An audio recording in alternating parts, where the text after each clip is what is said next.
bugun seni uzataman. Adel. Ha, o. Gaplashishni. Ay, nima turibdi, voy?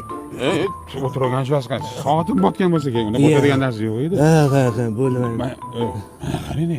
3:30 dan qolgan kecha suv ichilgan 3:30 nima? Endi bulbul uxlamayapti-da. Mol ovozini eshityapsizmi? Eshitmayman. Mol ham uxlayapti. Mol! Iding. Nima deysiz? Nima? Inninga keling demoqchi edim. Qizingizni bering, biz ham uyga borib uxlaylik. Adamdan so'rash kerak uni. Adingiz qayerdalar? Adam hozir yugurib o'tib ketdilar, ko'rmaysizmi? Yo'q, rostdan. Qayerda bo'lardi? Uxlayapti adam. Uxlayotgan ekan, adingiz. Adam. So'raylik. Siz to'ydan keyin ham shunaqa uxlab qolasizmi?